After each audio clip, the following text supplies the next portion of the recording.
Boa noite, sejam todos bem-vindos para o nosso estudo das obras de Manuel Filomeno de Miranda, psicografadas por Divaldo Franco. Estamos estudando a série sobre obsessão e vamos comentar sobre o sexto livro, que se intitula Loucura e Obsessão. Nós somos um grupo de estudantes da doutrina espírita e do Evangelho e nos reunimos aqui para refletir juntos sobre os ensinamentos do livro. Inicialmente, queremos agradecer a participação de todos que estão aqui conosco ao vivo e também aqueles que vão assistir depois pelo YouTube, no canal Leitura de Livros Espíritas, onde nós publicamos a gravação toda terça, logo após o estudo, por volta de 21h30. Pedimos que se inscrevam no canal, ativem o sininho e, se gostarem, curtam os vídeos para que o estudo possa ser divulgado para outros grupos, outras pessoas que se interessem pelo assunto. Peço agora que todos desliguem seus microfones para que nós possamos fazer a nossa oração inicial para dar início à nossa tarefa de hoje. Vamos elevar nossos pensamentos na direção de nosso Pai Celeste, de nosso irmão maior, nosso Mestre Jesus, pedindo que a paz e o amor de Jesus estejam conosco.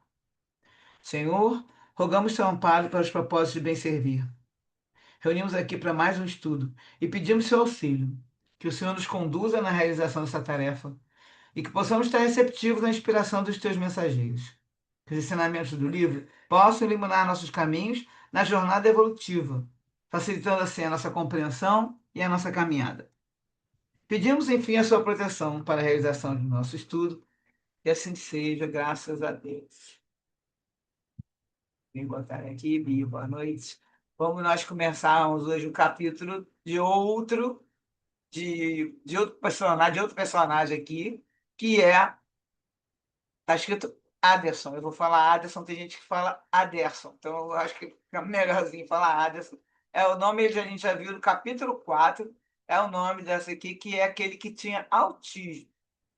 Nós conversamos alguma coisa na época, né? E agora vai começar a falar sobre o trabalho que está sendo feito com ele, né? Aquele trabalho de realmente tratamento. Então, é o estudo 30, capítulo 18, O Despertar de Aderson, parte 1. E a Miranda começa dizendo que a extraordinária melhora apresentada por Carlos não pôde ser considerada como prenúncio de sua total recuperação psíquica e física. As marcas dos erros imprimiram-lhe limites orgânicos muito severos, que desencadearam o processo catatônico, esquizofrenia. No caso dele aqui não, o caso dele aqui é o autismo, tá? Agora que eu estou vendo que isso aqui, eu vou até retirar, que o dele é o autismo. Ele está só falando do processo catatônico, cujos resultados viriam em longo prazo, como é natural. Caso que ele foi lá, vamos contar aqui só para recordar um pouquinho no capítulo 4. Bezerra falou, explicou que, afetando o equilíbrio da energia espiritual, que constitui o ser eterno, a consciência individual imprime nas engrenagens do perispírito os remorsos, os recalques e conflitos. O caso dele também é a culpa, né? Que perturbarão os centros do sistema nervoso e cerebral, bem como seus equipamentos mais delicados, mediante altas cargas de emoção descontrolada que danificam o complexo orgânico e emocional. Quando reencarnou, o Aderson manteve a consciência de culpa autopunindo-se. Estamos falando bastante de autopunição, naquele dia, culpa, nesse estudo aí do capítulo 4. E agora, só para a gente lembrar, o caso dele é ele mesmo que guardou aqueles pensamentos com ele. Vamos ver, explicando um pouquinho mais.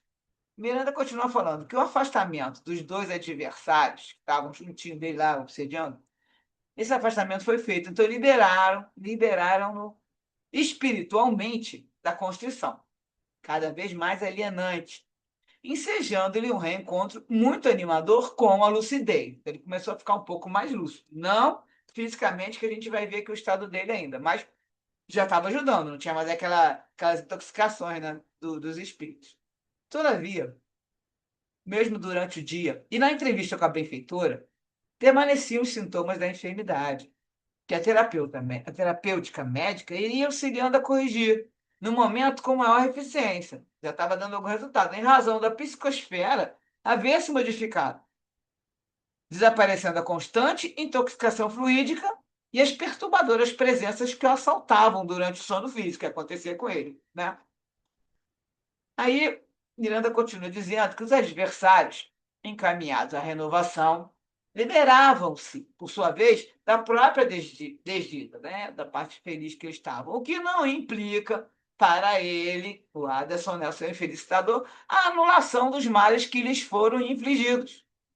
A provação de quem desrespeita os códigos da soberana justiça impõe-lhe a reparação dos prejuízos causados. Então, não só porque ele agora está com essa expiação, não está anulando, não está reparando mal nenhum, tá? Isso aí é ele com ele mesmo, e que teve a lesão que ele causou no próprio perispírito, e agora ele está nessa situação, mas não está reparando nada. Vai ter que fazer alguma coisa para poder reparar. Então, Miranda continua. A ação enobrecida se encarrega desse trabalho. Razão porque o trabalho do bem é de urgência, conclamando a todos para executá-lo, no qual se logra a transformação moral para melhor e a aquisição dos valores positivos, que se investem como forma de quitação dos débitos. Assim, o homem deve ter em mente que o máximo dos sacrifícios em favor do próximo e de si mesmo é sempre menos dorido do que os atos danosos contra alguém, mesmo que de pequena monta, que de pequena monta. Desse modo, a renúncia e a abnegação, o devotamento e a bondade, em longos testemunhos de amor, pesam menos do que alguns gramas de remorso. O remorso não está valendo, não vale nada para poder ajudar também. Era o que defrontávamos no drama de Carlos. Isso aí ele está falando era o que aconteceu no drama de Carlos, né? Que foi o que aconteceu no drama de Carlos também. Agora, ele agora deve investir com esforço mental e sacrifício pessoal os valores ao alcance, a fim de granjear mérito para a mudança do seu quadro profissional. Então, aqui, gente, eu tô percebendo que eu acho que nessa de eu colocar um pouquinho aqui do outro capítulo, eu botei antes da hora, porque eu acho que ainda está falando do restinho do Carlos aqui. É agora que vai começar, vai entrar o Aderson. Então, assim, isso que eu estava falando aqui, do afastamento dos adversários, foi o caso do Carlos, e aí já foi melhorando, agora com o remédio também vai melhorar um pouco mais, né? E vai ter que se modificar, que ela já conversou, a irmã Meliciana conversou com ele, e está fechando o capítulo aqui do Carlos, mais um pouco, né, outra vez, ele vai ter que investir um esforço mental, sacrifício pessoal, os valores ao alcance, a fim de ganhar mérito para a mudança do seu quadro provacional. E a irmã Emericiana deixou a questão muito bem aclarada. Aí agora, que eu acho que agora que está mudando de assunto, passando para o Alisson, porque no caso eu coloquei lá o resumo do Alisson para botar aqui. Então, continuava agora, vai contar no mesmo ritmo, aqueles trabalhos que tem, os labores que a benfeitora realizava, enquanto aquele culto ruidoso, seguindo o cerimonial já conhecido, e estava se desdobrando.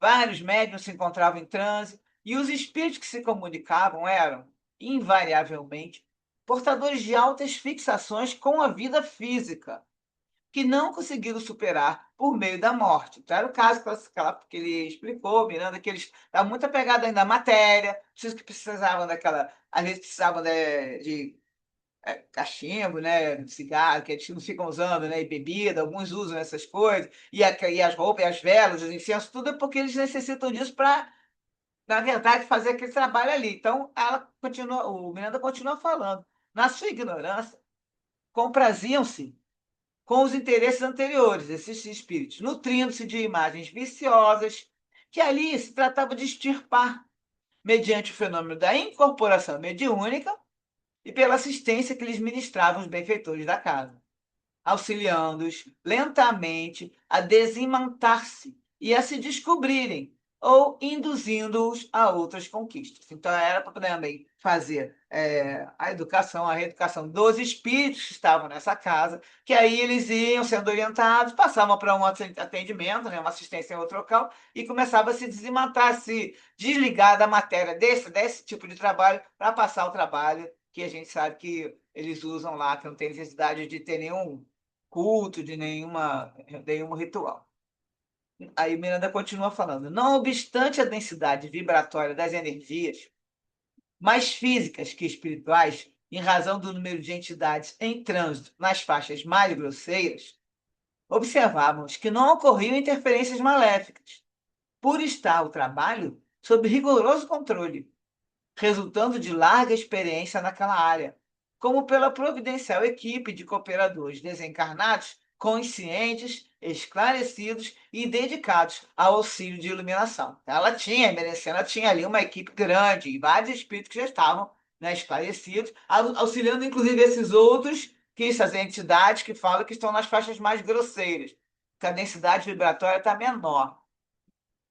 Desse modo, concluindo as consultas no plano físico, né, a amiga espiritual veio ao círculo onde as pessoas se encontravam para os atendimentos e instruções finais. Então, tem aquela roda, aquela dança que eles fazem, aí depois ela atendia, lembra que a gente já começou o livro falando, e ela ia para uma salinha e atendia as pessoas um por um naquele atendimento particular.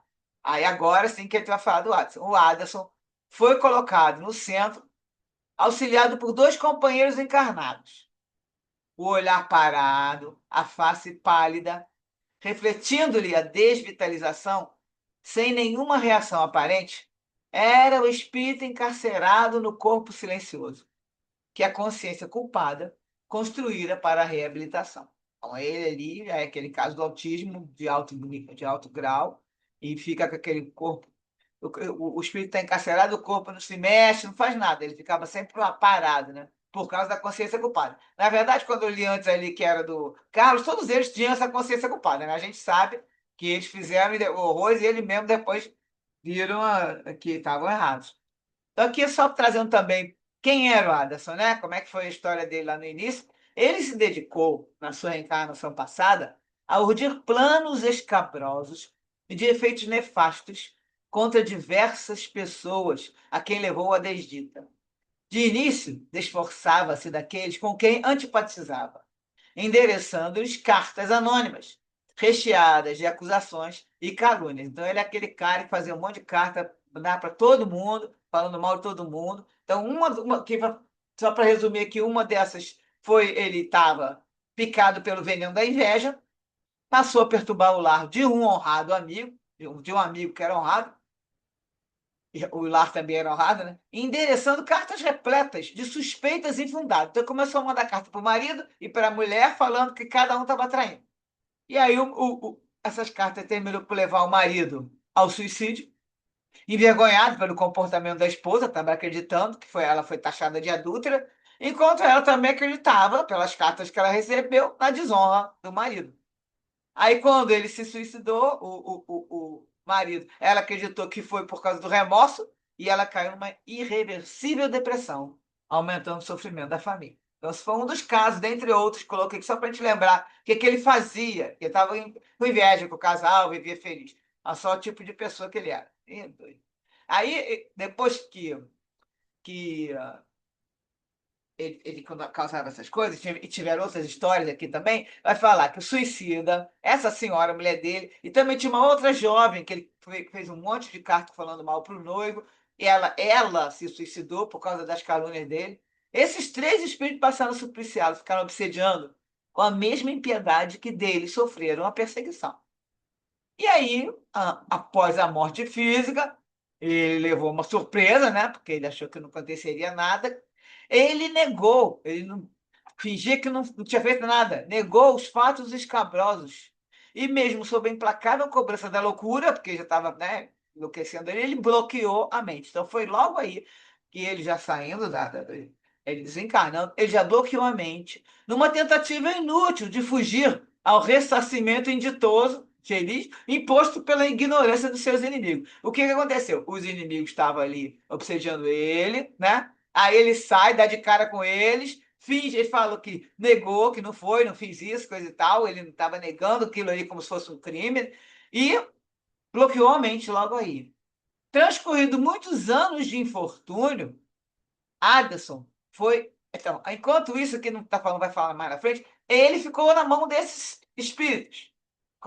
Dá para entender que logo que vai falar adiante, que eles pegaram ele, levaram e ficaram cuidando dele naquela cidade, né? Que tem a cidade lá que o pessoal se vinga, que foi a causa e bota a pessoa como escravo e tudo. Então, ele ficou lá.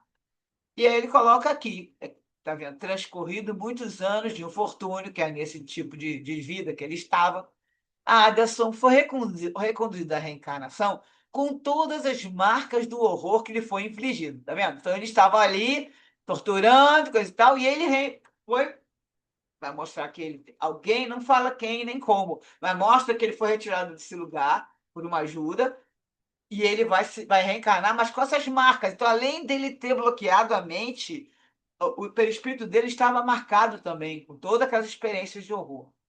Então, refugiando-se na negação do fato como crime, que aí ele continuava negando, já que ele acreditava no direito de ter feito aquilo e não se arrependia honestamente, ele não se arrependeu. Geralmente a pessoa chega do outro lado, vê os erros que cometeu e se arrepende, né? Ele não se arrependeu honestamente, ele estava com medo da situação. Daí, o que aconteceu? Ele imprimiu no corpo os limites de movimento e produziu a prisão na qual se encastela. Adicionada à consciência todas as lembranças do passado, adicionando à consciência todas as lembranças do passado, vive agora sob a injunção da culpa, do vergasta, procurando esconder-se e apagar-se, de modo a não ser reconduzido aos lugares de horror de onde foi arrancado pelo amor. Tá vendo? Então, ele, mesmo aqui, ele fica desesperado, né? Está se escondendo no autismo, com medo, porque ele foi arrancado daqueles lugares de horror pelo amor. Então, mostra que alguém intercedeu por ele, não vai falar quem, pelo menos esse capítulo fala, mas ele foi retirado de lá. De qualquer maneira, ele está se escondendo. E não quer. O espírito dele fica ali escondidinho dentro do corpo, né? Para poder, com medo de alguém pegue ele e leve ele de volta. A consciência de culpa somente desaparece quando o delinquente liberta aqueles que lhe sofreram o mal. Então, nesse atendimento particular, a emerenciana tomando-lhe as mãos e fitando-o nos olhos, a mentora repetiu a terapia já nossa conhecida, convocando a realidade. Ou seja, ela vai dar uma chamada nele, né? Convocando a realidade. Pois não tinha mais o que temer, falando com ele, né? A fuga já terminara e fazia-se necessário enfrentar os efeitos dos males causados. Porque, na verdade, está ele com ele mesmo. Aí não tem os obsessores mais, tá? Os obsessores, no caso que coloca aqui, ele está sozinho. Nós vamos ver depois no comentário que ele não está com os obsessores. Então, agora não tem mais o que temer. A fuga já terminara. E fazia-se necessário enfrentar os efeitos dos males causados. Na ordem que a Emerecia andava, na ordem que ela dava, expressava confiança e infundia-lhe fé no futuro. Havia uma emanação de bondade que acompanhava o fluxo da energia de que se fazia revestir. Então, ela falava com ele, mas dava para ver saindo dela, né, a emanação do fluxo de energia com aquela bondade. A princípio, o paciente nada reagiu. Ela chamou ele. A instância do convite pareceu despertar de um longo letargo, alterando o ritmo respiratório, movimentando as pálpebras e os lábios. Um fluxo sanguíneo fê-lo curar-se e já voltava ao estado anterior quando ela determinou. Ele deu uma reaçãozinha, aí ela viu, ela foi lá e falou para ele: hoje é o nosso dia de despertamento e você terá que reagir. Ouça-me e não se esconda mais. Já lhe conhecemos a história.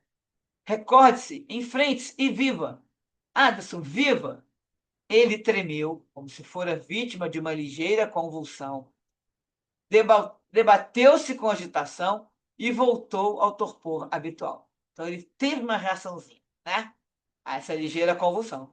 E aí o Miranda fala que eles puderam perceber o júbilo que se estampou na face do médium, refletindo a emoção da benfeitora, que lograra expressivo rendimento espiritual na tentativa. Ele teve alguma reação, ele estava lá parado, né, quase um morto-vivo.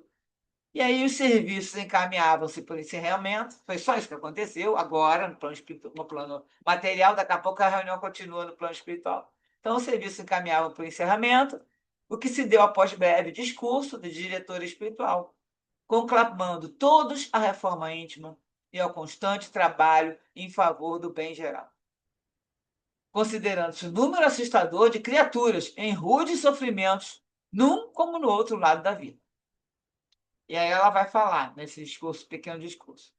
Não podemos nos deter nesta casa nos jogos de verbalismo retumbante e vazio, nos debates filosóficos das várias escolas que se atribuem primazia umas sobre as outras, ou nas investigações científicas, nas quais elevados mensageiros, na terra e fora dela, se desincumbem com nobreza e proficiência.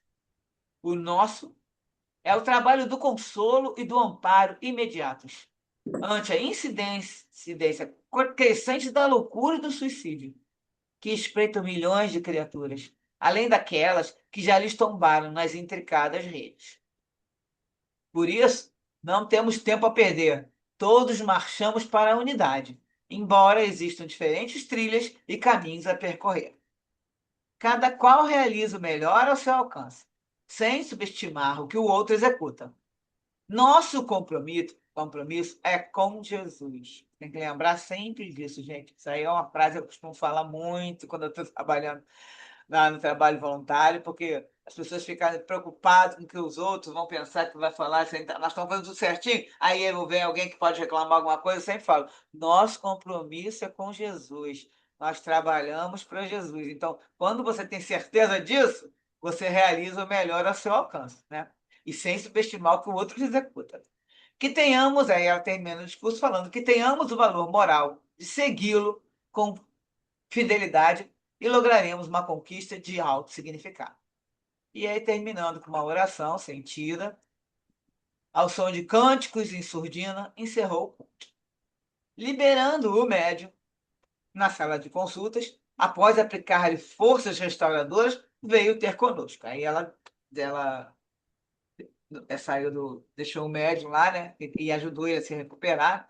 E aí o Miranda fala: observamos que o fiel instrumento, que deveria encontrar-se extenuado pelas largas horas de psicofonia muito completa, apresentava-se bem e com ótimo aspecto físico. Porque, em geral, esses trabalhos são trabalhos de horas, e a pessoa que fica ali, que a gente chama de incorporado, né? Ela fica ali falando com a psicofonia direto, tá?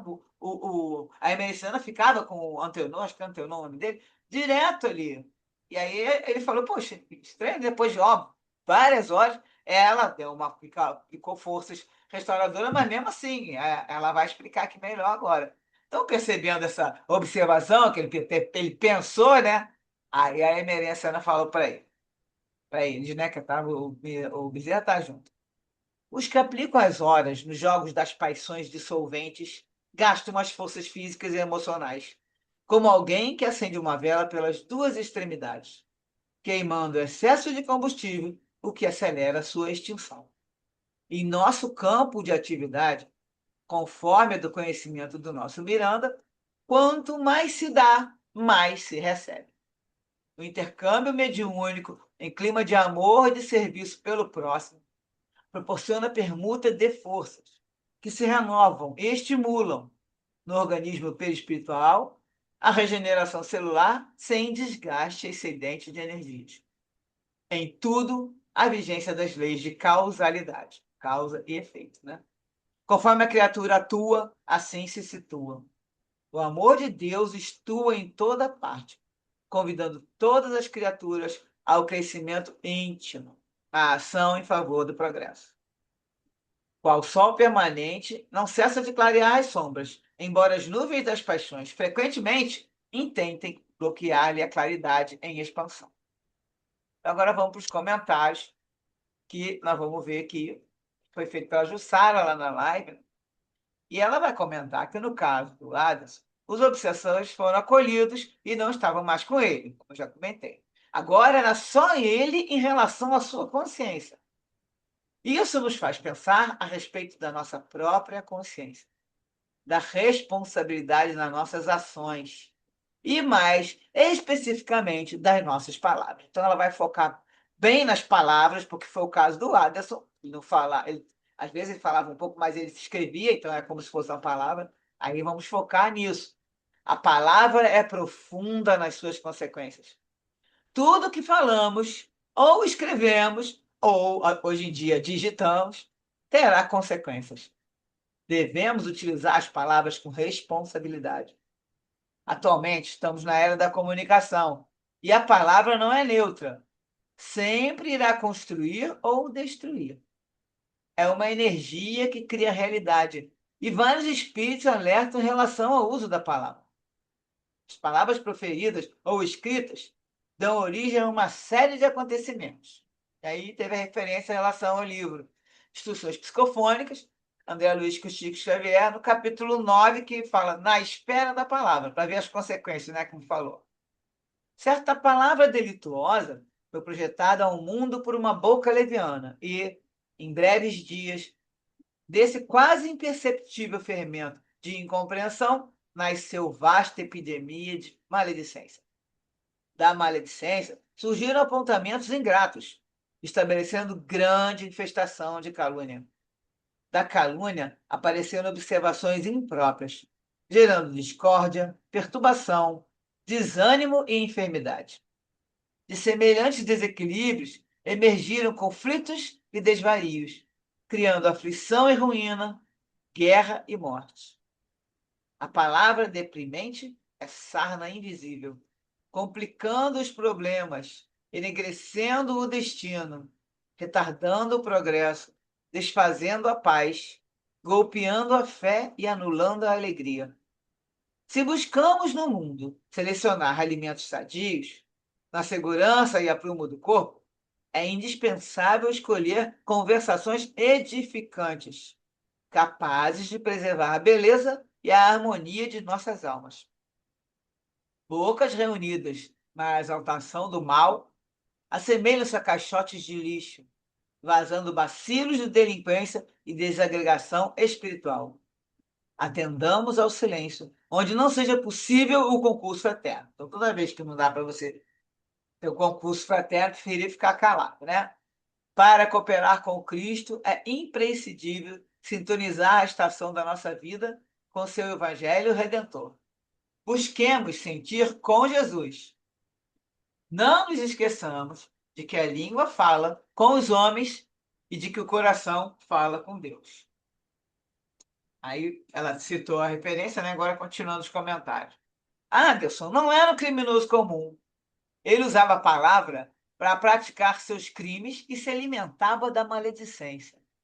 O autismo dele foi decorrente dele não ter coragem de suportar o peso da própria consciência. O Espiritismo não nos educa para a culpa paralisante, mas para a responsabilidade ativa. A prática do bem é a forma mais elevada que temos para nos redimir. Precisamos ter cuidado nas redes sociais para não fazer comentários maldosos, julgamentos, condenações, difamando as pessoas e divulgando o mal. A nossa boca fala daquilo que está cheio o nosso coração. Precisamos prestar atenção para o tipo de palavras que usamos. Observar se nós estamos usando palavras chulas, palavrão. Quem está realmente trabalhando para a sua transformação moral deve medir muito suas palavras e observar os próprios pensamentos. A palavra deve ser usada para dar esperança, esclarecer, iluminar, motivar, animar, curar. O que falamos precisa passar pelo crivo das três peneiras. Aí ela falou sobre essa fábula, e aí eu peguei o resuminho dela, que é uma fábula atribuída a Sócrates, né, que é filósofo do século V antes de Cristo, a fábula das três peneiras. Um homem foi ao encontro de Sócrates, levando ao filósofo uma informação que julgava de seu interesse. Aí ele fala: Mestre, o senhor nem imagina o que me contaram a respeito de um amigo seu. Disseram que o. Aí nem chegou a completar a frase e Sócrates falou: Espera um pouco, que vai me contar, já passou pelo crivo das três peneiras? E peneiras? Que peneira, mestre? Aí Sócrates fala: Explico. A primeira é a peneira da verdade. Você tem certeza de que esse fato é absolutamente verdadeiro? Não, não tenho não. Como posso saber? O que eu sei foi o que me contaram. Mas eu acho que. E novamente foi interrompido. Então sua história já vazou a primeira peneira. Vamos então para a segunda peneira, que é a da bondade. O que você vai me contar? Gostaria que os outros também dissessem a seu respeito? Pedro. Aí ele fala, claro que não, Deus me livre, disse o homem assustado. Então, sua estrada. Deixa eu mudar aqui, botar. Espera um minutinho. Aí ele fala assim: é, claro que não, Deus me livre, disse o homem assustado. Então, sua história já vazou também a segunda peneira. Vamos ver a terceira peneira, que é a da necessidade. Convém contar isso? É realmente importante a divulgação dessa informação? Resolve alguma coisa? É útil? Ajuda a comunidade? Aí o homem disse envergonhado: devo confessar que não. E aí só que eu te diz. Então, se o que queres me contar não é verdadeiro, nem bom e nem necessário, guarde apenas para ti. Sempre que passar pelas três peneiras, conte. Caso contrário, esqueça e enterre tudo. Será uma fofoca a menos para envenenar o mundo e fomentar a discórdia. Essa é uma fábula atribuída a Sócrates, né? A gente nem sabe se estava escrito em nada, mas é uma história interessante. E todo mundo fala pelas três peneiras, que é para você passar pelo crivo das três peneiras, né? Quando for falar e contar alguma coisa. Então, a Jussara continuou comentando que atualmente a situação é mais grave, pois as pessoas encaminham e compartilham mensagem sem verificar se o conteúdo é verdadeiro. Ou seja, a pessoa nem vai procurar saber, já vai encaminhando.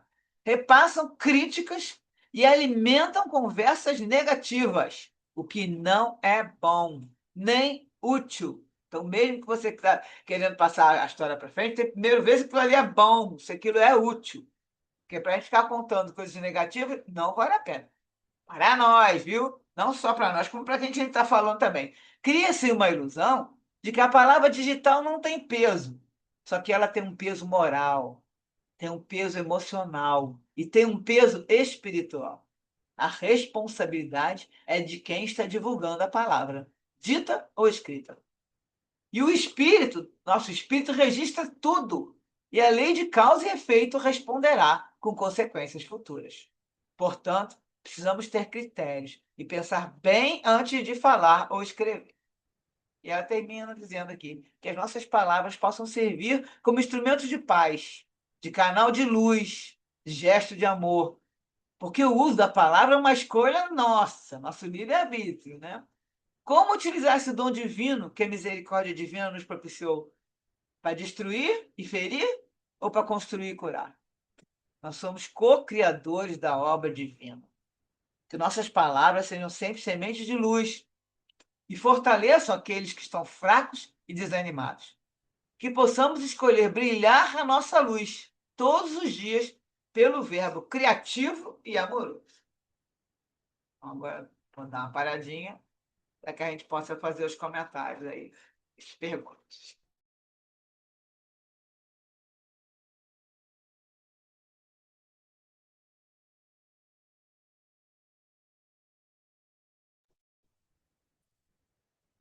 Sobre esse texto, essa mensagem do Sócrates é muito legal, né? Bom pra gente, né? Olha só, eu queria fazer uma observação, né? Porque todas essas histórias que o Miranda traz, elas trazem um exemplo, né? De um fato que aconteceu com uma pessoa específica. E é importante para a gente, quando a gente estuda esses livros, né, complementares à codificação, é que a gente entenda que não é uma regra, aquilo não é uma regra, né? Cada caso é um caso particular. Todos nós temos experiências para passar. Eu tô querendo falar do caso do Aderson, né? É, e de tudo que ele passou na reencarnação dele, toda a situação física é, adquirida da situação dele, né? Então, são situações muito particulares, né? Cada um de nós vai apresentar uma experiência na carne de acordo com aquilo que a gente ou fez de bom ou de ruim, ou o que a gente precisa para a gente crescer. Então, tem uma questão que vai no âmbito da particularidade que é muito grande. Por que eu estou falando isso? Porque às vezes as pessoas pensam, né, que, então quando a pessoa é autista, a pessoa fez isso, aquilo, e não é isso, né? Existem situações de situações, né, que levam aquele irmão a estar numa situação física mais difícil, mais complexa, né? E não quer dizer especificamente que seja por uma experiência igual à do Aderson, né? Então, mais para fazer esse reforço, né, acrescentar essa informação, porque é importante para a gente, né, que a gente, eu mesma, antes de começar a me dedicar ao estudo, eu achava que era assim, a pessoa tem dor, vou dar um exemplo absurdo, tem dor de cabeça porque fez alguma coisa, né, é, com a com a cabeça, acontecimento, enfim. Então, a gente fica, às vezes, preso em algumas, né, Cara, o teu som tá picotando um pouquinho baixo. Fala um pouquinho e, mais alto. né, Tá um pouquinho baixo. então, é, na verdade,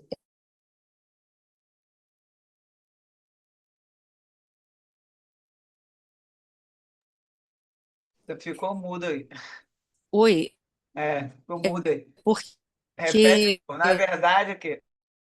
é, Tá ficando mudo o teu toda hora desligando aqui. Algum problema no teu. Ah, oi, fala. melhorou? É porque tá ficando mudo sozinho. Aí, É, fala. hum, é porque, tô vendo aqui. Não, é porque quando o meu cachorro estava latindo, acho que isso deve ter interferido no som aqui.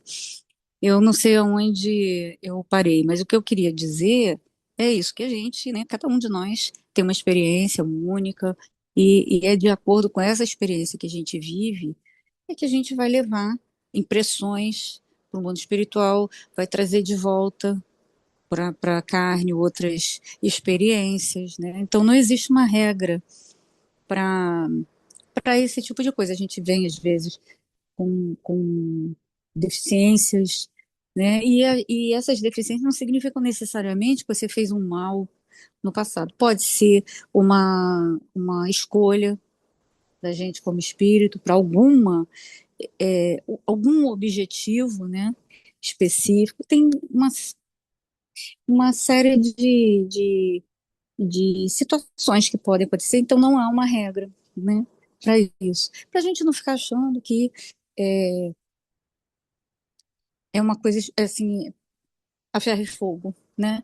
O Miranda, ele Não, o traz que você esses quer dizer? exemplos. Deixa eu só tentar entender. O que você quer dizer aí é que para não é pensar que é um castigo, que a pessoa fez uma coisa e agora está sendo castigada com isso. Ou Não, uma lei de talião, que é fez aqui vai pagar lá igual, né? também é isso, também é isso. Mas para a gente não achar que é uma regra. Eu estou, por exemplo, o autista, eu sou autista porque eu fiz isso, aquilo outro no passado. Porque não existe essa regra, né? Isso vai de acordo com a experiência que nós precisamos viver, daquilo que nós já passamos. Tem uma série de hipóteses, porque senão a gente fica pensando que, e aí entra a questão mesmo de achar que é castigo, e não é exatamente isso, né? Aliás, castigo não existe, né? Na verdade, a gente não é castigado, né? Nós É. fazemos, a gente está de acordo com a lei de causa e efeito, né? Então não existe castigo. Aliás, mais uma vez, Deus é soberanamente justo e bom, ele não vai castigar o seu filho, né? É isso, gente, já falei muito, deixa o pessoal falar. Demorou um pouquinho. Mas que estava ruim teu som, mas então, no final, o que você está querendo dizer, eu entendo. Porque o que que acontece? A gente já falou aqui milhares de vezes. São infinitas possibilidades de reencarnação, infinitas possibilidades de desencarnação. O que que você passa do outro lado da mesma coisa? Agora, já quando tem uma deficiência, que seja uma deficiência grande, Isso aí demonstra que você está com algo do passado. Não é do passado, pode ter sido ontem, mas é do passado. Então não é assim, essa vida agora eu vou escolher do nada ficar assim, que não é. A pessoa, aí que tá. A pessoa, é o caso dele, ele escolheu fugir. Mas tem uns que não, que tem lá, que não estão fugindo, mas estão lesados porque lesaram seu perispírito de alguma maneira. Ou fizeram mal a outra pessoa e lesando alguma coisa na outra pessoa, e agora estão sentindo, pode ser uma culpa, seja o que for, mas estão sentindo a mesma coisa que causaram outra pessoa. Então tem milhões de possibilidades que a pessoa está passando por alguma deficiência qualquer, seja lá o que for, mas é uma lesão no perispírito. Tem que entender isso. Isso aí é uma coisa que eu acho que não dá para você. Não, o presbítero está perfeitinho, mas ele está lá todo sem. Não enxerga, é surdo, é mudo, não anda. Não tem lógica, porque tudo nosso começa no perispírito. Do espírito passa pelo espírito e perispírito e vem para o corpo. Então é assim que funciona. Agora, quando vem, não é para ser nunca uma punição. Sempre é para você ser para ter uma reparação. Agora, pode reparar, uma reparação em relação à palavra reparação, pode reparar que ficou bem claro aqui que eu acho que ela já falou, que eu não sei que nós vamos falar, continuar falando, que ela vai falar para ele, ó, o Miranda fala aqui, que não pode ficar escondido, não, porque você não está reparando nada. Eu confirmei, né? Se ficar assim do jeito que você está fugindo, não está reparando. Você não pode ficar aí dentro, escondido. Vai ter que vir para acertar, tá? Acho que foi no finalzinho aqui que ela fala com ele. Ah, vem, desperta, não se esconde mais. E aí ela viu aquele estremecimento, coisa e tal. E pronto, resumindo, ela vai falar mais agora, quando eu continuar lendo. Agora, isso aí é porque a pessoa não pode ficar parada e achar que estacionou. Nós não podemos estacionar na evolução. Lógico, tem gente que fica estacionado aí anos, né, muitos anos, mas vai ter um momento que vai ter que ser continuar, porque é o progresso. Aí existe a lei do progresso, a pessoa vai ter que progredir, querendo ou não. Pode ser que vá, assim, lógico, né? Cada um no seu ritmo, vai fazendo mais devagar, mas que vai ter que progredir. E aí, com essa ajuda que ele está recebendo agora, que eu não me recordo, que depois se alguém recordar como é que começou, porque eu não estou conseguindo, eu procurei ver quem levou ele lá, que eu não achei nem que se foi a mãe, se não foi a mãe, que a mãe foi a do Carlos. Mas eu não consigo lembrar quem levou o Adelson, primeiro, no primeiro atendimento que ele foi, para poder saber quem está ajudando ele mais diretamente. Eu não estou conseguindo lembrar. Talvez apareça mais para frente nos capítulos. Mas, de qualquer maneira, ele está recebendo uma ajuda e ele está para sair dessa culpa que ele se escondeu. Daí que ele conseguir colocar isso, como vai acontecer agora um pouquinho na continuação da leitura, colocar isso para fora e conseguir clarear. Porque ele está achando até que está. Inclusive, ele estava achando que estava certo. Ele não se arrependia, não arrependia, ele se escondeu, ele não estava achando que fez nada errado. Então, olha como é que cada um tem uma reação. Tem gente que chega lá, já chega desesperado, já sabe que errou, já pede perdão e já vai lá e já começa a chorar e coisa e tal. Tem outros que estão nem aí, continuam endurecido, com raiva. Tem que ter várias reuniões para mostrar que aquilo ali, ele não, eu tenho que fazer mesmo, tenho que me vingar, e, né, a vingança, o justiceiro. Então, cada um tem uma reação. Agora, há uma deficiência no corpo que esteja, e lógico, está ligado ao perispírito, é de algo que a pessoa está reparando. Agora, o que que é? Quando que aconteceu? Pode ter sido milênios, e agora que ele conseguiu força, porque ainda tem isso também, isso eu tenho aprendido também no livro do Miranda. Tem coisas que acontecem que você vai passando as existências, e agora, quando você está mais forte, a sua consciência melhor, mais lúcida, já aprendeu mais, tem mais conhecimento, forte no sentido de suportar uma prova bem forte, aí você vai passar por uma situação para reparar, mas que você causou lá 2.000 anos atrás. E aí, eu já li sobre isso. E aí vai resgatar uma situação que talvez você sinta ali, você tem que ter muita força para aguentar aquilo, né? No sentido, às vezes, moral, né? Uma expressão moral, porque você tem que reparar aquela situação. Mas a pessoa estava lá com a pessoa 2.000 anos, não, pode não ser com a mesma pessoa. Pode ser com outra pessoa, mas que você vai passar. E aí, nesse sentido, você vai ajudar uma pessoa que tenha uma situação parecida com aquela que aconteceu com você há muitos anos. Então, isso aí tem que ficar claro. A pessoa vai continuar, tá? Não tem jeito, tem jeito de fugir.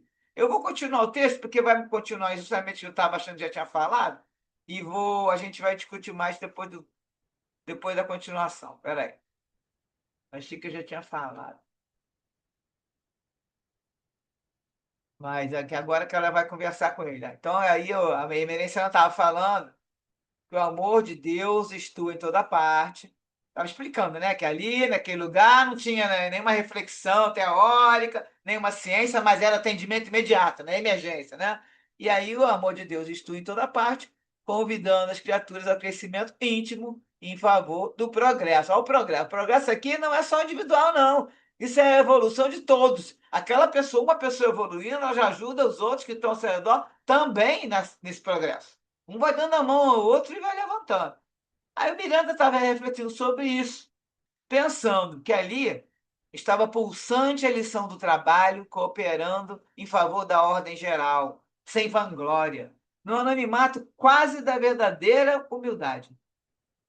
Os rostos dos clientes que se apresentavam, aqueles que chegavam lá tensos, congestionados, no início das reuniões, alteravam a expressão logo terminadas as atividades. Então, eles eram atendidos, já saíam de lá mais aliviados, né? Iluminados pela esperança e abastecidas de coragem que lhes infundiam valor, essas criaturas retomavam as lides do cotidiano, renovadas em espírito. Então, recebiam um alívio, sim, atendimento ali, que a pessoa é atendida ali com acolhimento, né? O bem, em razão disso, não se circunscreve a limites nem se submete a nominações, escolas ou grupos. Então, reforçando que esse trabalho no bem, não interessa qual é a religião, qual é o local, o que está fazendo trabalho no bem é o que interessa. Aí continua o Miranda falando que, concluídas as providências pertinentes àqueles labores, em conversação edificante, na qual o estímulo ao trabalho era a tônica predominante, aguardamos a nova etapa. Então, ele acabou o trabalho do plano material, ficaram conversando ali, aguardando chegar à noite, à madrugada, para começar o trabalho na reunião que vai ser no plano espiritual. E aí ele bota que a conversa é edificante, sempre o trabalho como tônica ali. Ninguém vai ficar falando, lógico, não é que a gente imagina, ninguém vai ficar conversa fiada. Vão conversar, inclusive, sobre as lições. E aí o Bezerra vai falar para o Miranda. Muito significativa a lição que Jesus nos legou. Quanto conhecemos da sua vida, reflete a ação contínua em favor dos homens. Mesmo quando, em oração, ele mergulhava através da meditação no pensamento divino, fazia-o, auscultando a vontade do Pai, a fim de retornar ao convívio bulhento dos companheiros e necessitados que o buscavam. Dormia pouco e quase não repousava. Ganhando os minutos, aplicava-os todos no ministério iluminativo, libertador. Em momento algum se permitiu a ociosidade, lesando a dádiva do tempo. Desejando seguir-lhe o exemplo, não há alternativa senão trabalhar sempre, sem cessar. Ok? Ele fala para o Miranda, né? Jesus também trabalhando direto, não tem alternativa, temos que trabalhar sempre, sem cessar. E aí o Miranda vai comentar, né, que as melhores horas, ele falando dele, da minha última existência na Terra, foram as da ação constante. Até onde posso me recordar, o trabalho constituía, em nosso lar modesto, a metodologia eficiente de valorização da vida. Incorporado ao cotidiano, tornou-se-nos um hábito salutar, e não um dever desagradável, como a muitos indivíduos parece. Na idade adulta, o conhecimento do Espiritismo levou-nos a uma visão mais profunda a respeito da atividade que fomenta o progresso, em face da penetração na realidade maior da vida, que não se encontra adstrita apenas à esteteza material. Então, eles tiveram aqui o conhecimento, ele está falando do conhecimento da vida futura, que te mostra uma realidade maior da vida, né? Que não fica presa ali na vida material. Recordando-me daqueles momentos, bendigo a Deus por havê-los valorizado, apesar de forma suficiente. Ele achou que não era suficiente, ele trabalhava direto, né, com o Pititinga, ainda estava se lamentando aí. Mas ele falou que ele bendiz a Deus por ter valorizado, né, esse tempo.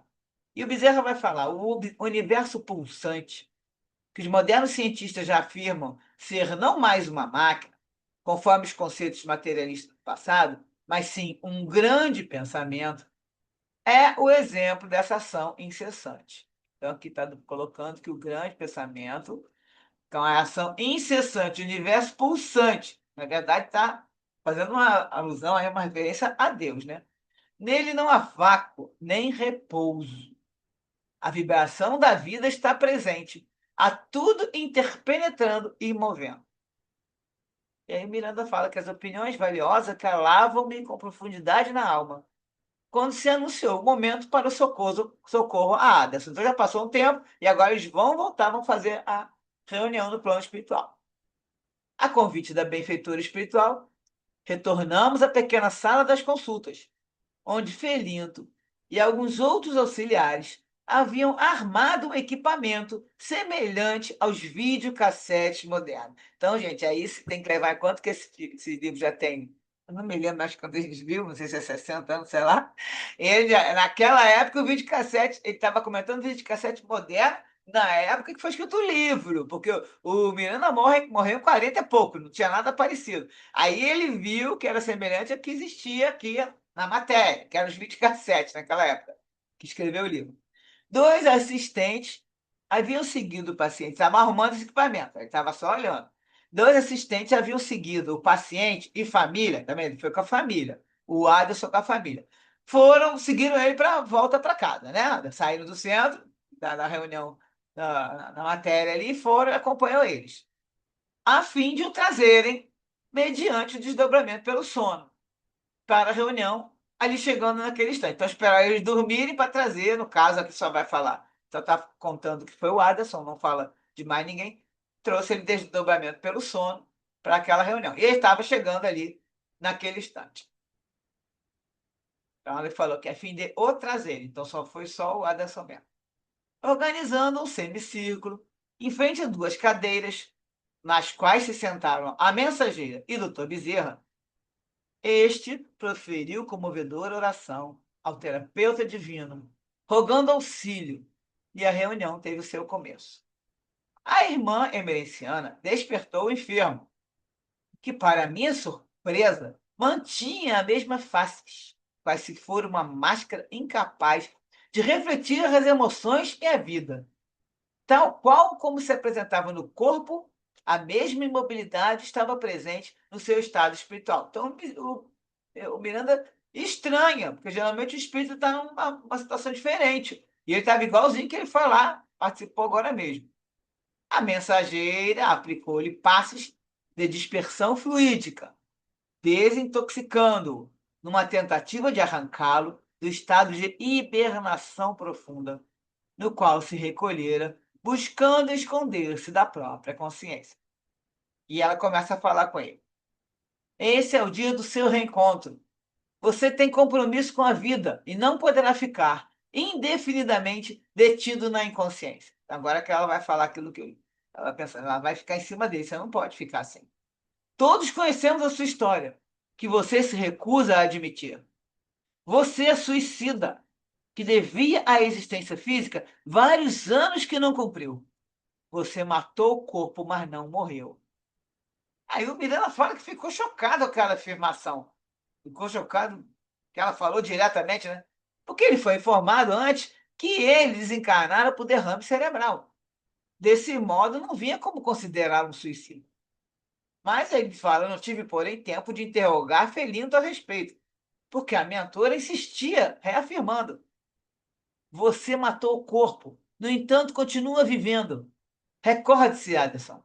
Suicida, você é suicida. Esse é o jeitinho amoroso da Emericiana lidar, né? Mas ela estava querendo provocar nele uma reação, né?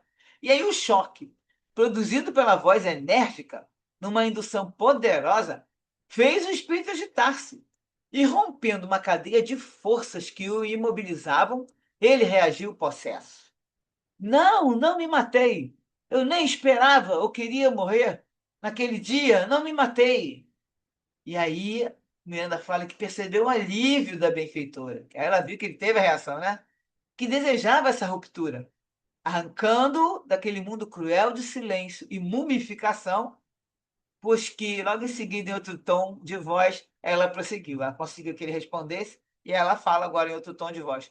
Matou, sim, o corpo, mediante os tóxicos que você ingeriu ao largo do tempo, como decorrência do seu egoísmo e dos monstros a que deu guarida em seu mundo mental. Então, aqui, agora estou lembrando, eu até nem não botei como referência, mas estou lembrando que quando o André Luiz chega lá no nosso lar e vai ser tratado, e o médico fala para ele: ah, que pena que você veio pelo suicídio. Aí ele fala: ah, que suicídio, né? Ele fala: não tinha suicídio nenhum. E aí o médico fala exatamente isso: que tipo, ele se suicidou por causa de todos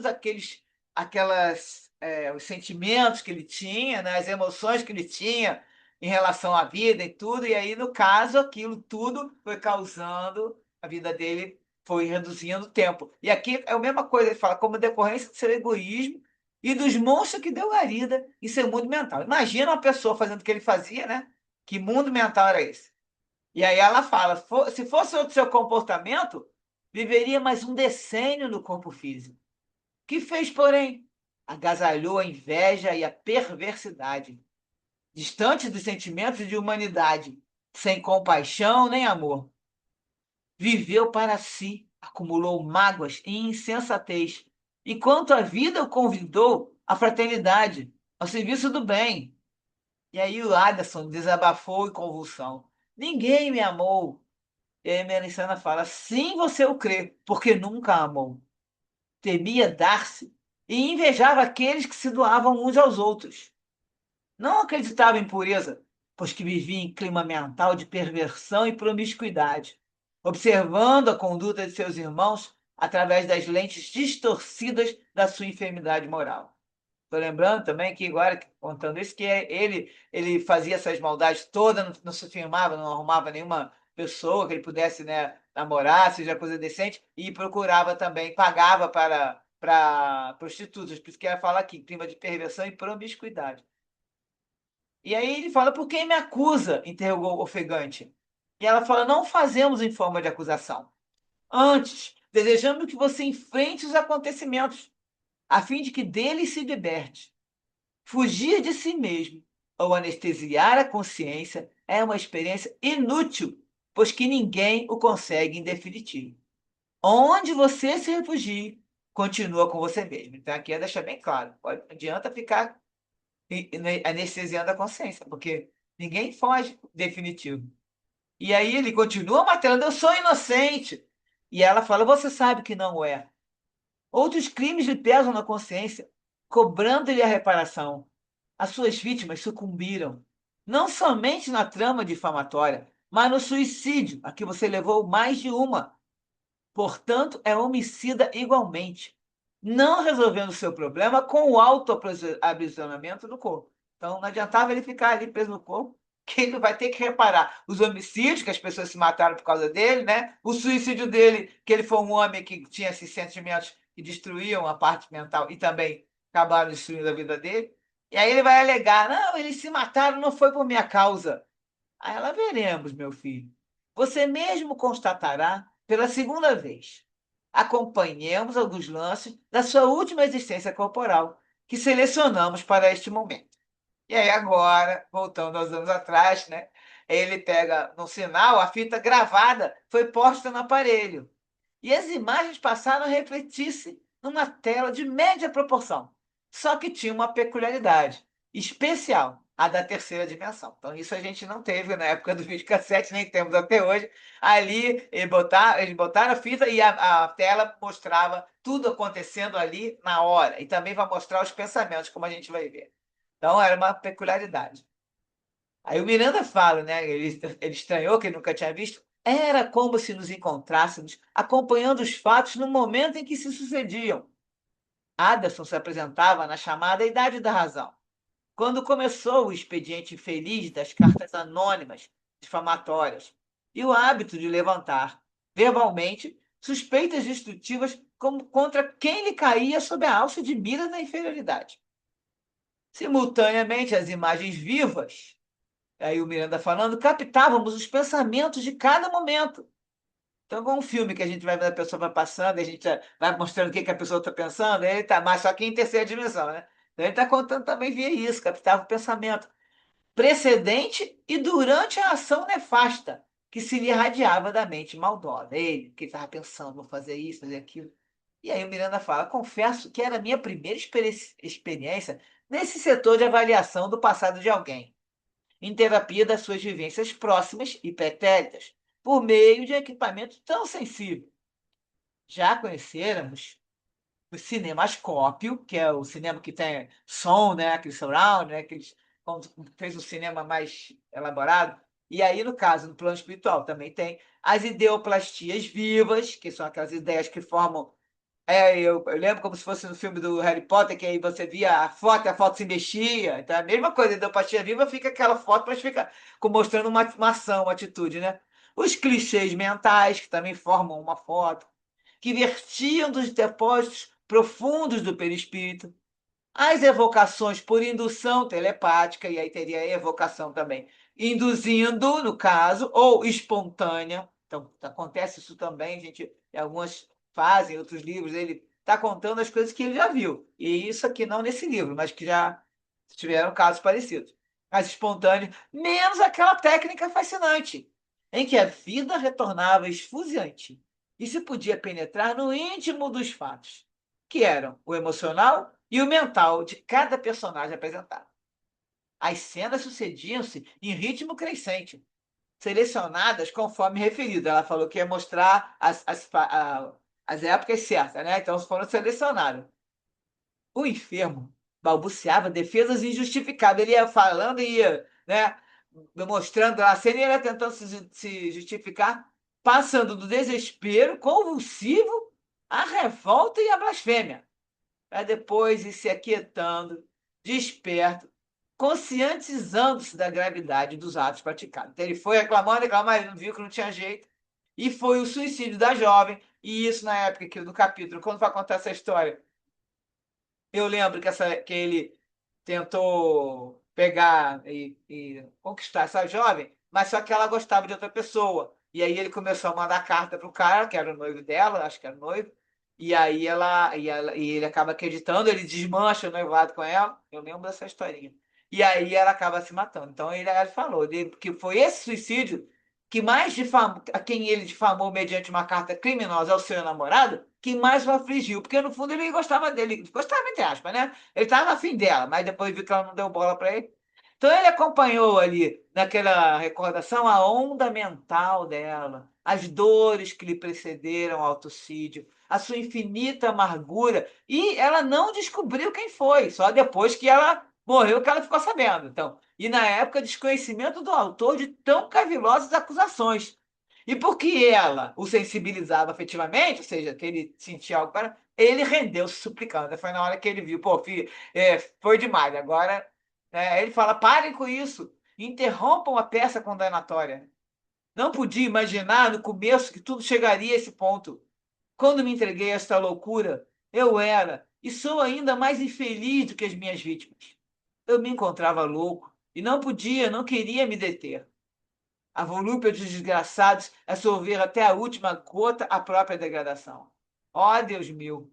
E aí a Merenciana fala para ele: agora que você sabe, reorganize-se interiormente e reprograme a sua atual existência. Você buscou encarceramento orgânico para fugir sem resgatar. Use o expediente para beneficiar-se, começando a reparação das faltas cometidas. Até agora, você espiou em trevas íntimas, o que não é suficiente para recompor-lhe a paz. Indispensável é a ação, que regulariza o erro e ajuda aos prejudicados, erguendo-os de acesso ao bem-estar pessoal. E se as vítimas, ao acaso, já se encontram em posição melhor do que a sua, é hora de socorrer a outra pessoa. Eu até comentei já, né? Então, não diretamente vinculado a você, todavia em curso em necessidades que poderão ser supridas. E a gente vai dar uma paradinha aqui hoje, deixar o resto para a semana que vem. E aí vem as referências em relação a essa situação aí da pessoa se esconder, né? O livro Autodescobrimento, Joana de Anjos, de Valdo, que vai falar. O ser tridimensional da codificação espírita, tá? Ela estava falando do assunto e aí eu peguei só esse pedacinho, resumo, que é a carne, que entra em contato com o mundo físico, o perispírito, que registra o mundo mental, extrasensorial, e o espírito, que sintoniza e se alimenta com a estrutura da realidade causal, onde se originou e para onde retornará. Então, o pensamento é exteriorização da mente. Eu falei várias vezes. Pensamento está na mente, que está no espírito. Então, ele não está no cérebro, que está no corpo. Todo pensamento nosso está no nosso espírito, a gente vai lá exteriorizando, e a mente é que foi produzindo todos os pensamentos. E ele independe da matéria. E por que está aqui no caso a mente, que é originada do espírito, né? A ação do pensamento sobre o corpo é poderosa. Ademais, se considerando que este último é resultado daquele, ou seja, o corpo é resultado do pensamento. Nós vamos ver aqui que o jeito de Joana escrever, a gente tem que ir voltando, né? Então, é resultado, o corpo, do pensamento, através das tecelagens intricadas e delicadas do perispírito, seu modelador biológico, que o elabora mediante a ação do ser espiritual na reencarnação. Então, o espírito vai modelar o seu perispírito por meio do pensamento, e aí vai resultar no corpo. Então, aqui é a observação. O espírito elabora seu próprio espírito, moldando de acordo com a sua evolução, inteligência e necessidade que a pessoa necessita para a próxima reencarnação. Assim sendo, continuando aqui com a Joana, as forças vivas da mente são sempre construindo, recompondo ou perturbando, bombardeando os campos organogenéticos, responsáveis pela geratriz dos caracteres físicos e psicológicos. Já falamos aqui algumas vezes, já trouxemos já textos da Joana outras vezes, lembrando sempre isso, que vai gerar os caracteres físicos e psicológicos, mas com essa força da mente que vai trabalhar, vai modificar todo o organismo, bem como sobre os núcleos celulares, de onde procedem os órgãos e a preservação das formas. Quanto mais consciente o ser, mais saudáveis os seus equipamentos para o desempenho das relevantes tarefas que lhe estão reservadas. Nada ocorre na vida por acaso ou descuido da consciência cósmica impressa na individual. Assim sendo, adquirir consciência, no seu sentido profundo, é despertar para o equacionamento das próprias incógnitas, com o consequente compreender das responsabilidades que a si mesmo dizem respeito. Então, pensa bem, tá? Adquirir a consciência no sentimento profundo é a gente de repente, despertar para que a gente tem, quem somos nós, né? Equacionamento dessas próprias perguntas, quem somos nós, e para compreender as responsabilidades que nos dizem respeito. Então, lógico que a gente consciente assim, vou lembrar de coisas que aconteceram, não, mas ao mesmo tempo, quanto mais a gente vai desenvolvendo, ampliando a consciência, a gente vai conseguindo entender, porque as experiências vão aparecendo na nossa existência, vão repetindo, e a gente fala, por que isso está acontecendo de novo? Aí você começa a questionar, qual é a lição que eu tenho que tirar dessa situação? E aí, continuando o texto do livro, com a Joana. Na raiz de qualquer enfermidade encontra-se a distonia do espírito. Sempre está no espírito a raiz de qualquer enfermidade. Mas veio um vírus, veio de fora, pegou a pessoa, o vírus veio, chega na pessoa, só vai desenvolver qualquer patologia se a pessoa estiver com aquela sensibilidade para isso. Senão, não só física, tá? Não estou falando só da saúde física. Senão, ela não vai pegar aquele vírus e desenvolver nenhuma doença, nem a bactéria, nem nada. Porque a pessoa está ali com as suas defesas, né? Defesa em todo sentido. Se é uma pessoa que também está fazendo tudo que pode para estar sempre no bem, na boa vibração, ela também vai se fortalecer, né? A gente já sabe disso. Então, aqui está lá. Qualquer enfermidade está no espírito, que deixa de irradiar, a distonia do espírito, que deixa de irradiar vibrações harmônicas, rítmicas, para descarregá-las com baixo teor e interrupções que decorrem da incapacidade geradora da fonte de onde procede. Então, quando o espírito está em distonia, vai acontecer isso. Na mesma ordem estão os conflitos, os transtornos psicológicos, os distúrbios fóbicos e outros da área psiquiátrica. Ou seja, qualquer coisa psicológica, psiquiátrica, a gente sabe que está onde? Está lá a causa, no espírito. Só que o espírito pode estar com isso nessa existência, né, alguma coisa que for acontecendo nessa existência, como trazendo uma carga grande do outro existente. Geralmente é a soma dos dois, né? A gente sabe. Todo conflito procede do ser que pensa, novamente, reforçando, do direcionamento das suas aspirações, das suas atitudes próximas como remota. Então, acabei de explicar exatamente, ela repete. Ademais, em se considerando os campos de força e afinidade que existem no universo, o indivíduo sintoniza também com os seus equivalentes do seu teor vibratório, tornando-se hospedeiros de mentes e seres enfermiços que pululam, que abundam na psicosfera do planeta, já desencarnados, que passam a exaurir as forças por osmose espiritual, que é a obsessão, assim como pelas correntes mentais que se exteriorizam das demais criaturas em cujo círculo se movimenta. Então, mais uma vez, colocando, prestando atenção, porque você já está ali numa sintonia, numa vibração, né? Um padrão vibratório que vai atrair o que para sua vida? Aí, dependendo do que você tiver, aí começa, inclusive, uma obsessão.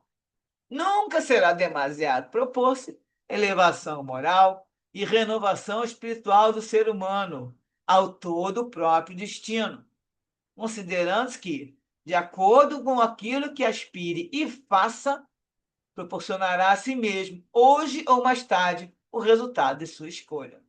Nós estamos sempre escolhendo o nosso futuro, hoje, aqui, agora.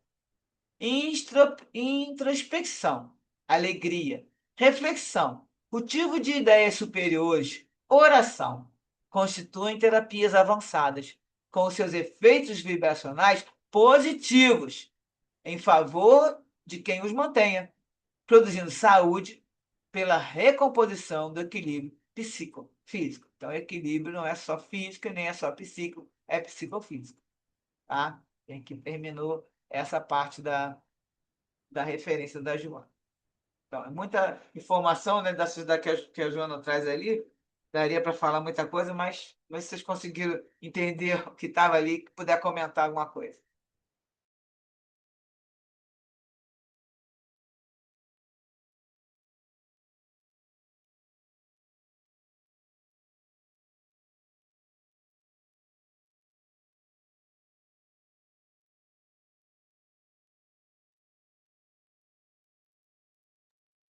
O que vocês entenderam aí, gente? Aqui agora está só falando do Aquilo, Aderson, tá? aquilo que foi falado antes, né? É exatamente. Aí vem o Miranda e explica, né? Exatamente o que eu tinha falado, que nós somos os agentes das nossas mazelas, né? Ou das nossas vitórias. Tudo faz parte da, da forma como você lida com as situações da vida, né? E, e essa questão da gente não se cuidar, as pessoas, nós, né, no geral, nós não fazemos ideia realmente da dimensão disso. Quando a gente não se cuida, a responsabilidade que nós temos é muito grande. Veja a informação que os espíritos nos trazem para a gente valorizar o nosso corpo físico. Não é para a gente ficar fanático, porque também não adianta, né? Ficar fanático, e viver na academia não sei quantas horas por dia também não. Mas o cuidado, tudo com equilíbrio, né? O cuidado com a nossa saúde, estar sempre ali em dia com os exames, fazer uma alimentação saudável, fazer exercício físico, valorizando esse instrumento que Deus nos concedeu para a gente vir aqui para o mundo material e cumprir, né, com aquilo que a gente precisa para evoluir, né? Então, caso a gente tenha essa coisa de viver como se não houvesse amanhã, né? A gente sempre foi, eu vou viver como se não houvesse amanhã e esquece, né? Das consequências daquilo que você fizer de excesso, e aí se isso acontece, depois a gente arca com as consequências. Então, nós estamos inseridos na lei de causa e efeito em todas as circunstâncias, naquilo que a gente fala, naquilo que a gente pensa, nas nossas atitudes e nos cuidados que a gente tem ou deixa de ter com a gente, com o próximo, né? Olha, o Miranda, ele traz grandes lições com essa história. Você ainda lembrou bem do caso do André Luiz, que ele ficou surpreso de ter sido informado que ele veio pelo suicídio, né? Que ele chegou lá no mundo espiritual e ele ligando, né? E por quê? Porque as pessoas pensam que o suicídio é só aquela coisa mais o fumar, o beber, excesso, é, todos aqueles hábitos ruins que a gente sabe que fazem mal para o nosso organismo, nossa vida, na vida material, a gente tá cometendo um suicídio. Inclusive, quando a gente negligencia a nossa saúde, com a desculpa de que a gente não gosta de médico, né? Tem tudo isso, né? Porque a gente às vezes escuta ali uma pessoa ou outra dizer, eu não vou a médico, eu não gosto de médico. Isso é tudo desculpa para não assumir que não quer mesmo se cuidar, né? Então a gente tem que ter muito cuidado com isso, né? Tem que ficar atento. Eu falo por mim, tá? Porque eu já tive situações de não me cuidar. E aí os exames não estavam legais, eu fiquei assustada, e aí eu me cuidei. A gente tem que ter esse cuidado sempre, né, com a gente. Nos amar mas com equilíbrio, né? Para que a gente tenha bem-estar, porque não tem coisa melhor do que a gente se sentir bem, né? Ter o corpo são, para a gente sentir, desfrutar da natureza, daquilo que Deus nos entregou, de tão maravilhoso, para que a gente possa viver, né? Para a gente fazer a nossa parte, né? Hoje eu estou falando muito, né? E que ninguém está falando nada. E mais ainda, não só do corpo, né? A saúde que hoje está em moda, a saúde mental. Porque o que que acontece? Que aí, no caso, o suicídio que ele fala, que ela fomenta aí, mostra isso. E o caso do André Luiz também, porque ele negligenciou a alimentação, eles colocam lá, fumou, bebeu, mas ele mais que colocou a sua temperança, ele era nervosinho, ele era irritado, né? Toda hora. As palavras que ele usava, eu lembro muito da temperança, que ele não teve isso. E aí o caso dessa aqui também, que o que foi o que comeu, assim, vamos dizer, a saúde mental dele, e por isso ele acabou falou ali uma década, né? Morrendo 10 anos antes, porque ele foi roendo o próprio sistema dele, né? Mental, no caso, saúde mental, a pessoa pensa que não, mas isso vai atrapalhando todo o funcionamento do corpo. Então, não é só a matéria em si, você é saúde física para ir no médico. Pode ser no caso psiquiátrica, não psiquiatra. Mas a pessoa geralmente não quer admitir que está com algum problema. O caso dele, que nem depois que ele desencarnou, ele admitiu que ele fez errado. Demorou, e aí era endurecido mesmo. Então, com isso tudo, isso fica, gente, pelo que a gente estuda, né? Fica impregnado no perispírito. A pessoa passa para outra existência do mesmo jeito, com a mesma teimosia, com a mesma situação, com o mesmo orgulho, com a mesma vaidade, com o mesmo egoísmo. Isso vai passando. Se você não fosse melhorando, e aí você vai tendo essas reações, reação explosiva para cá, reação de raiva, de ódio para lá, de vingança, de mágoa, seja lá o que for, isso tudo não faz bem à saúde. E aí foi uma das causas que a Emelicena mostra para ele, que ele também foi suicida. Homicida, suicida, vou misturando tudo. E aí, o que que foi pior? Pela culpa dele, ele se encarcerou ali no corpo, se fechou e pronto. Ele não queria, né? Entrou nesse tipo de autismo, que o caso dele é um dos mais graves, aquele que a pessoa está completamente alheia, né? Eu depois vou tentar até descobrir, porque eu sei que no começo do livro fala alguma coisa, mas não consegui descobrir. Mas com certeza ele está ali com alguém da família. Eu vou tentar resgatar o início, porque vai continuar falando dele um pouquinho ainda, eu acho. De qualquer maneira, a gente já está começando a levar no próximo capítulo, na próxima semana a gente fala mais um pouco. Então vai clarear um pouco mais. Mas fica aqui a lição, né? Que a gente tem que tomar conta da saúde mental, pensamentos, palavras. Foi bem claro, a Jussara foi bem clara aqui quando fez os comentários que eu copiei, que eu achei importantíssimo, eu copiei tudo que ela falou, eu copiei. dizendo que a gente está achando que tá lá na internet postando aquilo ali não é nada. Quando sair daqui, está tudo guardadinho aqui na nossa mente. Daí você agora pode estar achando que não fez nada de errado, como o Aderson desencarnou e continua achando que não fez nada de errado, e aí quando você chega do outro lado, você vai ver o que aquilo que você falou causou de consequência. É a hora que a gente não tem nada que ficar falando mal de nada. Que até André Luiz fala, o mal não se comenta. Então não temos que comentar o mal. Se você tem alguma solução para aquela situação, você vai lá, faz um comentário. Olha, nessa situação aqui, eu sugiro fazer isso aqui. Mas ficar divulgando, postando e fazendo qualquer colocação sobre situações que a gente está vendo que não estão boas, não vai melhorar a situação. Inclusive vai piorar. Para lá e ainda fica guardado com você. Eu acho isso super importante, que todas as coisas que a Jussara falou aqui, porque eu anotei, eu achei assim o máximo, porque é difícil escutar a gente falando assim. As pessoas ficam falando, ah, mas é que a gente tem que colocar, que falar, mas falar para quê? Você vai falar quando você pode ajudar. Eu não acho certo a pessoa ficar falando mal de outras coisas ou de outras pessoas, né? Como falou ali, você fica ali botando um monte de notícia na internet para depois fazer o quê com aquilo, né?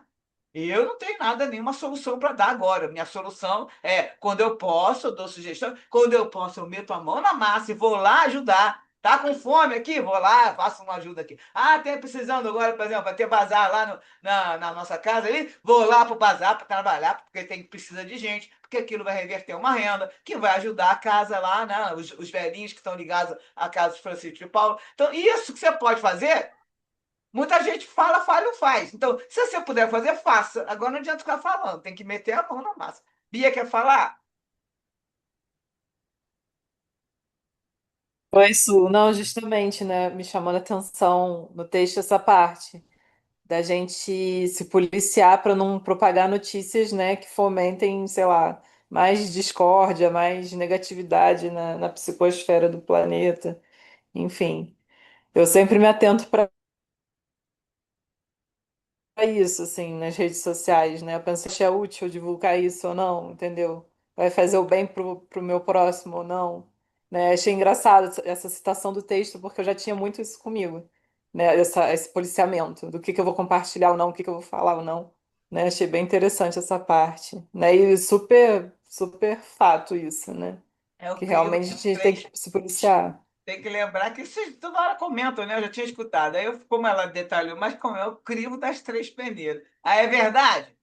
Você sabe se é verdade? Você tem certeza que aquela notícia ali que está falando Achei ótimo essas três peneiras. depois da verdade é bom? Isso vai fazer um bem, né? Vai causar alguma, vamos dizer, alguma mudança?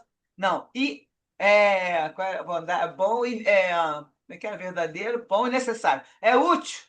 Então, se não Necessário. cai ali, não fala, não faz. Uhum. Porque tem que ter isso para estabilizar. Isso aí é uma coisa que todo mundo comenta muito, mas achei interessante que ela foi lá e ainda detalhou mais, né? E você ressaltou bem, Su, essa questão da saúde e o bem mental, porque às vezes a gente não percebe que a gente está o tempo inteiro de mau humor, que a gente está o tempo inteiro brigando, tudo é motivo para brigar com o outro. Isso faz um mal para você mesmo tão grande. Você não detalhou a antecipação do desencarne do irmão em 10 anos. A gente, inclusive, envelhece por estar sempre de mau humor. Tem pessoas que têm um mau humor crônico. Ela nem percebe mais que ela está daquele jeito, ou então que reclama o tempo inteiro, né? Então, faz parte do nosso desenvolvimento, quando a gente percebe isso, né? Tentar mudar, porque não vai mudar da noite para o dia, a gente sabe, né? Mas tem que fazer esse Com certeza. esforço, a gente precisa, porque é para o nosso bem. Aqueles que estão à volta da gente também sofrem com isso. Né? Quando você está, imagina, ficar agredindo todo mundo, brigando com todo mundo. Esse negócio das redes sociais também, né? As pessoas se utilizam das redes. Você não acredita que uma pessoa em sã consciência vai responder aquilo na sua frente, tete a tete. Mas fala cada barbaridade na rede Mas tá social, sabe? tudo E guardado. não tem coragem de falar e sofrer dos É o outros. que o Então, pessoal brinca, Tem né? até a nomenclatura em inglês, né? Os haters, né? Os é, odiadores. Que odeia. nossa, Gente, isso faz tão mal para as pessoas. Às vezes O uma pessoa uhum. faz ainda brincam, né? Que fala, uma ah, você publicação legal, vem um hater, né? E fala, exato. Que você vai chegar lá e vai estar tudo que você botou no WhatsApp, ou vai estar tudo no telão. O pessoal brinca, né? Esses que fazem piada, vai humor. ter uma folha Vai estar lá. Então, assim, prestar atenção, porque não, daí para falar, mas eu não sabia. Então, vai que eu não sabia, que é porque aquele bloqueio que você quer botar mental, aí vai ficar pior ainda. Vai juntando para poder. É melhor livrar disso agora, gente. Já está na hora, já falta um minutinho. Vamos lá, cara. Faz a oração final para a gente terminar. Vamos lá, gente. Vamos agradecer a Deus por esses momentos que a gente consegue estar aqui reunidos para estudar e trazer para as nossas vidas esse conhecimento maravilhoso do Miranda. Então, que Jesus abençoe, continue abençoando esse estudo, que nós continuemos aqui, né, que a gente esteja sempre juntos, aprendendo, congregando, trocando ideias para o nosso crescimento e que outros irmãos possam assistir esses estudos, que possa ser útil para quem tenha interesse, que chegue a mais pessoas todas essas obras, né, trazidas pela espiritualidade. Que assim seja. Assim, graças a Deus. Seja, graças a Deus. A gente fala aqui, mas se você olhar a visualização, depois do nosso estudo aqui, que passa aqui umas 2 semanas, 3 semanas, tá de 40 a 50 visualizações, gente. Tem um monte de gente escutando. Por isso que a gente tem que ver, comentar aqui bastante as coisas, mas tem muita gente assistindo, tá? Se você olhar lá, é assim, mínimo de 30 e poucos. Então, vocês não devem estar escutando também, né? Outra vez. E aí, 30 e poucas, 40, tem dia que dá 50. Falei, gente, quem são essas pessoas que estão nos ouvindo? Mas que sejam todos bem-vindos sempre, né? E que possamos aqui juntos refletir para que a gente consiga um ajudar o outro. Sempre com esse apoio do Miranda, o Divaldo que psicografou para a gente, e todos esses outros que estão nos grupos que a gente traz os comentários, que também sempre enriquece. Beijo para vocês todos. Semana que vem estamos juntos de novo. Vamos agora, sempre, terça-feira. Beijo, gente. Até a Beijo, gente. próxima. Boa Beijo, noite. obrigado, Boa noite. Sultana. Gente. Obrigada.